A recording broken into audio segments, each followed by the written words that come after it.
weewaawo bajjajjaffe baagira engero nnyingi nnyo ze twekwata mu bulamu obwa bulijjo. Baagamba nti akukola obubi akwerabiza abantu bonna, naye ate akukola obulungi ofa tomwerabidde.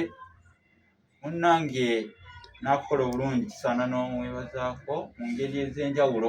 Kale kanti waliwo omukisa guno okwebazaako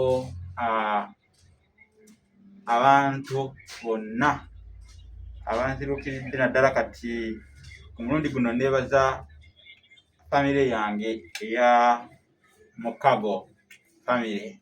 Omanyi mukyala Baisha yambuuza naŋŋaa ki ky'olifa teweerabidde nga ndi eyo Mulago, ne mugamba Mukago famire, ne kimusesa nnyo kyamusesa nnyo bambi. Mukyala Baisha bambi weebale nnyo, weebale ddala okunzijanjaba n'okunbeera ku lusegere okuviira ddala mu kaseera kali tewategeera. Mukago famire genda kuyita mu mannya gonna agampeereddwa ge nafunye nga bwe neebaza bannange abanzirukiridde mu kaseera ak'akazigizigi. Mwebale nnyo, mwebalire ddala. Tandise ne ssentebe waffe oba patron Professor Jeje Ssemanda, weebale nnyo, weebalire ddala.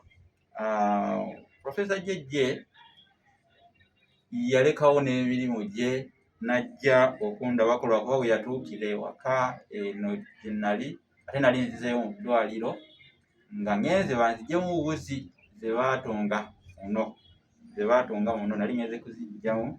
Kale nasaalirwa nnyo okuba nti teyansangawo, nali ndi mu ddwaliro, ate nange ne simulabako. Otuufu nasaalirwa nnyo, naye neeyanziza nnyo neeyanzeege obubaka bwe mwanneetiikira Professor Ssemanda, neeyanziza nnyo neeyanzeege.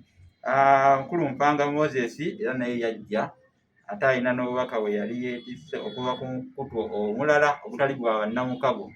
Awo nno nabo wennaafuna olukalala lwabwe baalumpadde, naye sirulina wano, nja kubeebaza mu ngeri endala.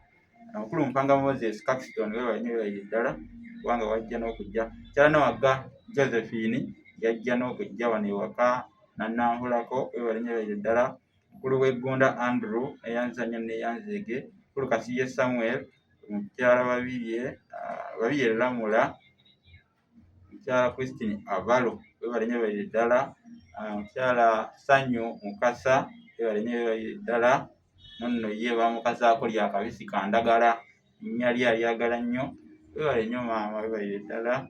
Waliwo mukyala Veronica, mukulu Waliggo, waliwo mukulu Kasozi Abudu, mulongo Babirye Eva, Mulindwa Yasini, Kazimba Henry, mukulu Bitalo Betty Namuyomba, Nakanwagi Florence, Nakanwagi Madalena, waliwo ne Hadija Kajimu, waliwo ne mukyala Namande Nora, waliwo mukulu Kituuka Sefiria, waliwo mukulu Kaganda Petero, mukyala Nabaka Silvia, mukulu Hassani, mukyala Nayiga Baisha, nakwebaziza nnyo nnyo nnyo nnyo nnyo nnyo. Abadde annambula buli kaseera olidde ki? Ne weeva siina maanyi galya, naye ng'afuba okulaba nti ndya mu ngeri yonna, nga nvaako kye ndya. Weebale nnyo. Mukyala Namubiru Rosi, mukulu Ismail, mukyala Nabakiibi Susan, mukyala Namayanja Jane, weebale nnyo maama, mukulu Senkindu Zeverio.